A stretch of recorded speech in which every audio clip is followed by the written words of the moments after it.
தேமுதிக தலைவர் விஜயகாந்த் வகித்து வந்த பொதுச் செயலாளர் பதவி பிரேமலதா விஜயகாந்துக்கு வழங்கப்பட்டிருக்கும் நிலையில் இதுவரையிலான இருவரின் செயல்பாடுகளை விவரிக்கிறது இந்த சிறப்பு தொகுப்பு.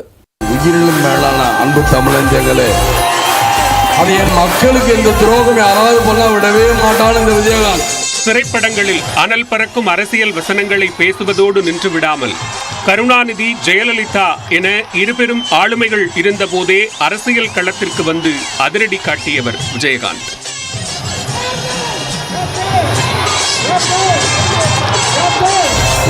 இதெல்லாம் காசு கூட்டமா சொல்லுங்க பார்க்கலாம். 2005ஆம் ஆண்டு செப்டம்பர் 14 மதுரையில் தேசிய முற்போக்கு திராவிட கழகத்தை தொடங்கி இந்தியாவையே திரும்பி பார்க்க வைத்தார்.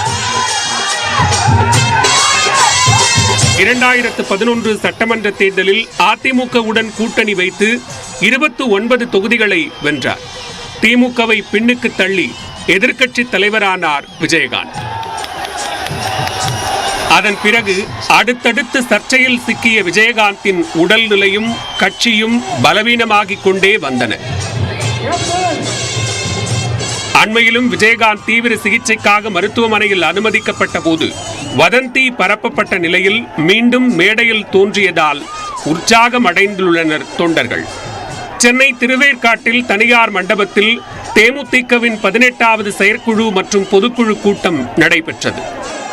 முதலில் மேடையில் பிரேமலதா உள்ளிட்ட கட்சி நிர்வாகிகள் அமர்ந்திருந்த போது மேடையின் பின்புறம் உள்ள பகுதியை துணியால் மறைத்து சக்கர நாற்காலியில் அழைத்து வரப்பட்டார் விஜயகாந்த்.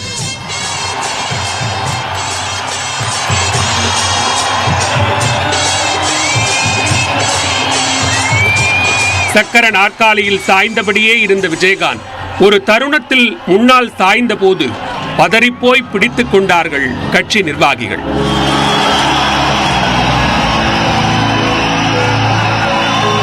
அடுத்த சில நிமிடங்களில் கட்சியின் பொதுச் செயலாளராக பிரேமலதா அறிவிக்கப்பட்டதும் எழ முயற்சித்த விஜயகாந்த் திடீரென முன்னோக்கி சரிய பதறி போனார்கள் அருகில் இருந்த அனைவரும்.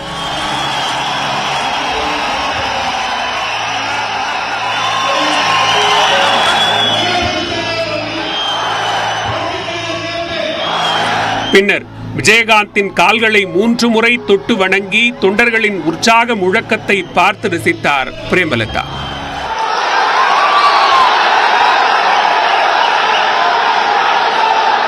பின்னர் கட்சி நிர்வாகிகள் மாலை அணிவித்த போது விஜயகாந்தின் கைகளை பின்னால் இருந்து உயர்த்தி பிடித்து தொண்டர்களை உற்சாகமடைய வைத்தார் பிரேமலதா. அதன் பிறகு மேடையின் ஒரு பகுதியை துணியால் மறைத்து அழைத்துச் செல்லப்பட்டார் விஜயகாந்த்.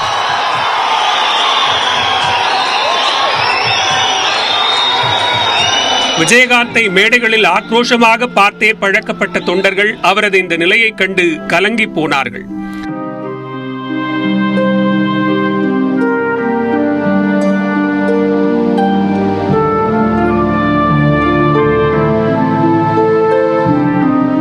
அவர் 100 வயசு நல்லா இருப்பாரு, அவருக்கு எந்த குறையும் வராது. என் கண்ணின் இமை போல காப்பாத்திட்டு இருக்கு, யாருக்கு தெரியாது. தலைமை பொறுப்புல இருப்பவர்கள் தைரியமாக அந்த கட்சியை லீட் பண்ணாதான் கடைகோடியில் இருக்கிற ஒரு தொண்டனுக்கும் அந்த தைரியம் வரும் என்ற ஒரே காரணத்திற்காக எனக்குள்ள இருக்கின்ற எவ்வளவோ மன உளைச்சல், எவ்வளவோ ஸ்ட்ரெஸ், எவ்வளவோ கஷ்டங்களை ஒரு துளி அளவு கூட வெளியே காமிச்சுக்காம உறுதியாக என்னுடைய பயணத்தை நான் தொடர்ந்து நடத்திக்கிட்டு இருந்தேன். தேமுதிகவின் முகமான விஜயகாந்திடம் இருந்த பொதுச் செயலாளர் பதவி பிரேமலதாவுக்கு கொடுக்கப்பட்டிருப்பதால் அவருக்கு மட்டுமே பயனளிக்கும் என்று கூறுகின்றனர் மூத்த பத்திரிகையாளர்கள். பொதுச் செயலாளராக பிரேமலதா தேர்ந்தெடுத்து ஒரு கட்சியை நடத்தினா கூட இந்த கட்சி தமிழ்நாட்டில் ஒரு 10ல் ஒரு கட்சியாக இருக்குமே தவிர அது சிறப்பாக முன்பு விஜயகாந்த் இருந்தபோது பெற்ற இடத்தை அது மீண்டும் பெறுவதற்கான வாய்ப்போ அல்லது அதிக இடங்களையோ சட்டமன்றத்திலேயோ இல்லை பாராளுமன்றத்திலேயோ இடங்களை பெறுவதற்கான வாய்ப்போ மிக மிக குறைவு. இனிமேல் கட்சி நடத்துவது என்பது வேணால் பிரேமலதாவுக்கு அது ஒரு விதத்தில் பயனளிக்கக்கூடியதாக இருக்கலாம். பட் அந்த கட்சியோட இருப்பு என்பது ஒரு கேள்விக்குறியாகிவிட்டது. அதிமுகவுக்கு நீண்ட காலம் ஜெயலலிதாவும் மிக குறுகிய காலத்திற்கு சசிகலாவும் பொதுச் செயலாளர்களாக இருந்துள்ளனர்.